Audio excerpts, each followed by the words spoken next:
Hello, my name is Tempest. I'm up here today to talk to you about medical marijuana and how it can help aid those that are ill. I will first start in 2008.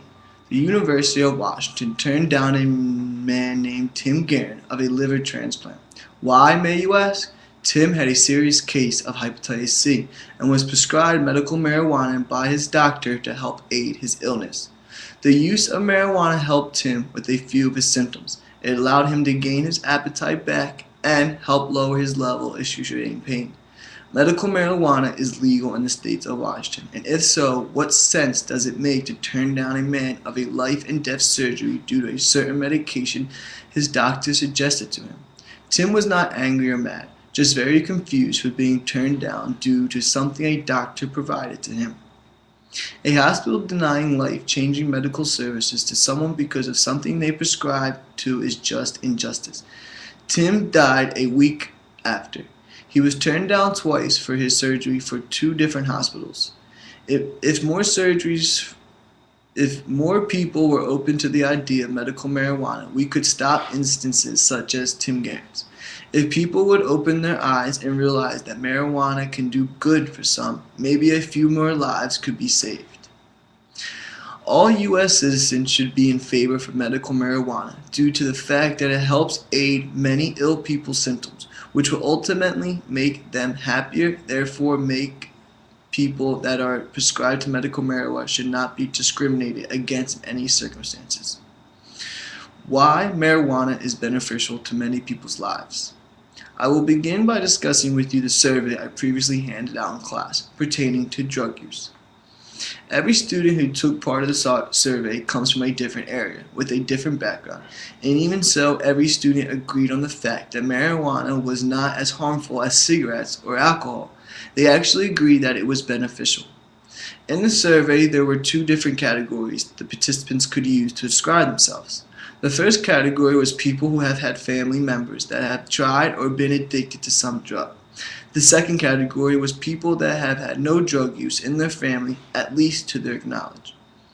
People in both of these categories said that medical marijuana should be used as a medication.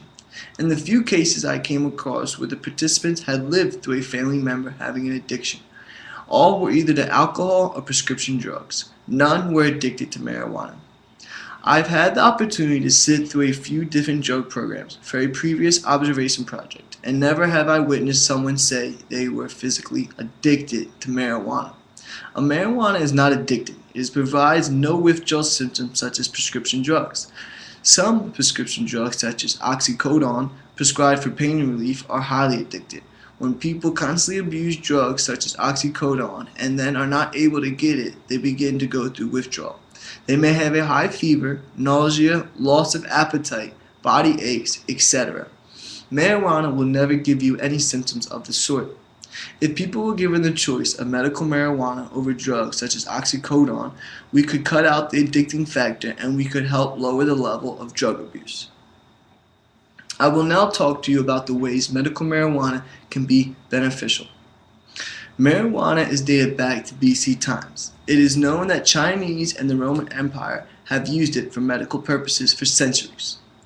Marijuana has been able to help treat cancer, glaucoma, arthritis, and even AIDS. Medical marijuana has proven to help reduce the pain of many people with serious illnesses. Marijuana can help with nausea and can help build an appetite back up.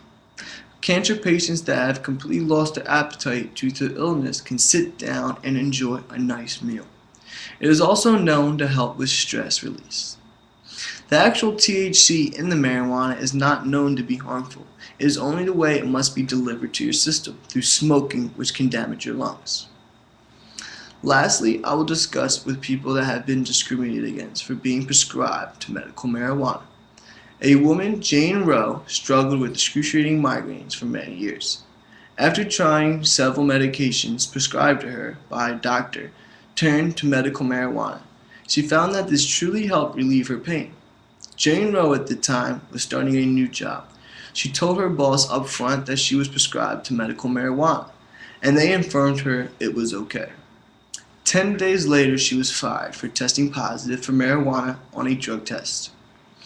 In another story, Cedars-Sinai Medical Center removed a man named Norman, a 63-year-old, from the liver transplant list because of his medical marijuana use. The discrimination against medical marijuana patients needs to come to a halt. It is not fair or that just these patients can lose their jobs or even their lives for choosing to use medical marijuana over prescription pills. What if this were to happen to your mother, father, sibling, or even a close friend? You may have not thought about the topic before, because it never referred to your life, but try putting yourself in these people's shoes. It may open your eyes to a part of the world you knew absolutely nothing about. Medical marijuana is helping aid extremely ill people with their sicknesses. It is causing them less stress, less pain, which ultimately leads them to living a more productive life like they once did. Why should we fight against them? Why should we fight against medical marijuana at all? If it is not for recreational use and is being overseen by a licensed doctor, what harm can it do? Patients that are undergoing the use of medical marijuana are only using it because they have previously tried several other medicines that did not get the job done. If you were extremely ill and the doctor gave you something that made you feel better, would you turn it down? Would you continue your ongoing everyday struggle? I'd like to think most of you would say no, unless you prefer to suffer. Also, I said before, once you prescribe to medical marijuana, you should not be discriminated for jobs or other medical services due to that fact.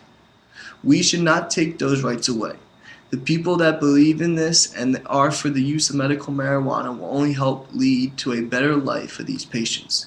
If we are for this, you are only easing the life of many ill people out there. I hope you're hearing the benefits that can derive from the use of medical marijuana, and also hearing some discriminating stories of patients that are using it can help open your eyes to the subject a little more. We need to help out those that need cures, that need aids to receive those. And the medication is the trick for some. Any questions or comments? No? And I want to say thank you for having your time, and I hope you like my speech, and have a good day.